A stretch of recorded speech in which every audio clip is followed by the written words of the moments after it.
Assalamualaikum warahmatullahi wabarakatuh. Perkenalkan, nama saya Aceng Topik Gumlar dari kelas 12 APL 1. Di sini saya akan menjelaskan materi bab 2 mengenai akuntansi penjualan konsinyasi. Yang pertama, ada penjualan konsinyasi. Pengertian penjualan konsinyasi. Konsinyasi atau konsigmen adalah penyerahan barang dari pihak pemilik ke pihak lain yang bertindak sebagai agen penjual, disertai amanat untuk dijual dengan upah berupa komisi tanpa disertai pemindahan hak milik. Konsinyasi merupakan penjualan dengan cara pemilik menitipkan barang kepada pihak lain untuk dijualkan dengan harga dan syarat yang telah diatur dalam perjanjian. Pihak-pihak yang terlibat dalam akuntansi penjualan konsinyasi. Yang pertama ada pengamanat atau konsignor, yaitu pihak yang menitipkan barang atau pemilik barang. Yang kedua ada komisioner atau konsigni, yaitu pihak yang menerima titipan barang. Yang selanjutnya yaitu ada prinsip perjanjian konsinyasi. Perbedaan prinsip antara transaksi penjualan dan transaksi konsinyasi adalah dalam hubungannya dengan perpindahan hak milik atas barang yang bersangkutan. Menurut Halim, hal-hal yang harus diperhatikan dalam penjualan konsinyasi. Yang pertama, penyusunan laporan keuangan tidak diperhitungkan. Yang kedua, ada pengiriman barang. Yang ketiga, ada penyusunan laporan keuangan diperhitungkan. Yang keempat, ada beban yang berhubungan dengan barang-barang konsinyasi. Dan yang kelima, ada konsigni wajib memelihara barang-barang komisi yang diterima. Selanjutnya ada perjanjian penjualan konsinyasi.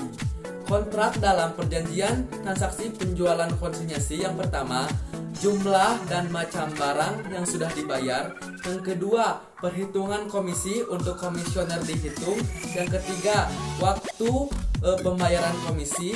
Yang keempat, tanggung jawab atas penagihan piutang dan kerugian piutang. Yang kelima, syarat penjualan kepada pelanggan. Yang keenam, frekuensi laporan dan pembayaran kepada pengamanat. Keuntungan penjualan konsinyasi bagi pengamanat. Yang pertama, pemasaran produk yang lebih luas. Yang kedua, pengadaan atas harga jual kepada konsumen. Yang ketiga, risiko kerugian yang lebih kecil dalam hal komisioner menderita pailit.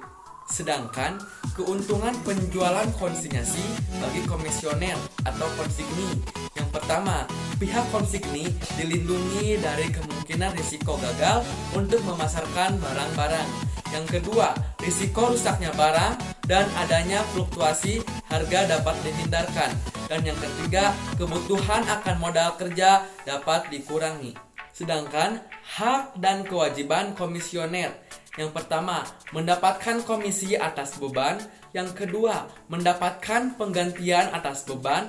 Yang ketiga, dalam batas-batas tertentu biasanya komisioner diberi hak untuk memberikan jaminan atau garansi. Dan yang keempat, berhak memberikan syarat-syarat pembayaran kepada langganan. Sedangkan pada metode pencatatan dapat dipakai baik oleh pengamanat atau konsignor maupun komisioner atau konsigni. Ada dua.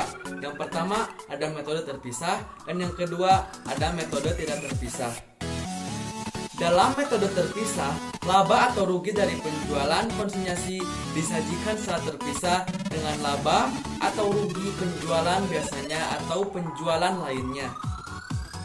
Hal ini dilakukan dengan tujuan agar pada akhir periode dapat diketahui berapa laba atau rugi yang diperoleh dari penjualan konsinyasi dan berapa laba atau rugi yang diperoleh dari penjualan lainnya.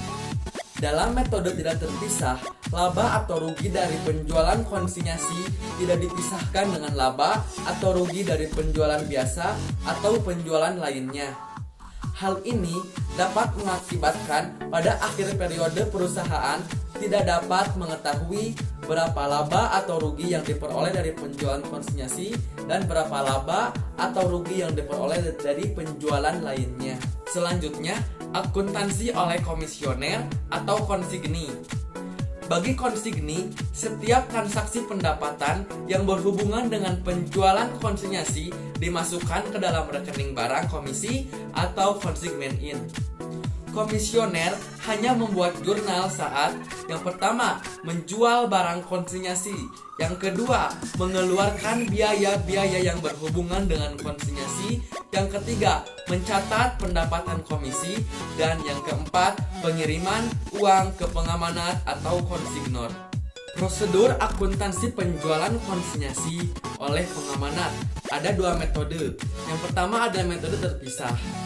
Di dalam metode ini, semua laba ataupun rugi yang diperoleh dari kegiatan konsinyasi akan disajikan secara terpisah dari rugi atau laba yang biasanya.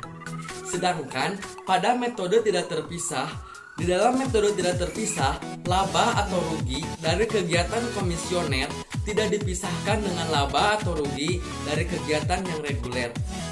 Yang selanjutnya ada akuntansi oleh pengamanat atau konsignor. Setiap transaksi yang berhubungan dengan penjualan konsinyasi, baik menyangkut pendapatan maupun biaya, dicatat dalam rekening barang konsinyasi atau konsigmen out.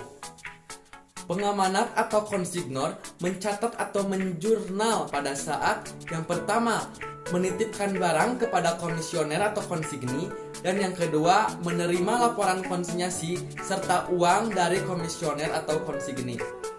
Prosedur akuntansi penjualan konsinyasi oleh pengamanat ada dua metode. Yang pertama adalah metode terpisah. Di dalam metode ini, semua laba ataupun rugi yang diperoleh dari kegiatan konsinyasi akan disajikan secara terpisah dari rugi atau laba yang biasanya. Sedangkan dalam metode tidak terpisah, di dalam metode ini laba atau rugi dari kegiatan konsinyasi tidak dipisahkan dengan laba atau rugi dari kegiatan yang reguler. Selanjutnya, barang-barang konsinyasi yang dikembalikan. Apabila barang-barang konsinyasi dikembalikan kepada pengamanat atau konsignor, maka rekening barang-barang konsinyasi harus dikredit dengan harga pokok barang-barang yang bersangkutan.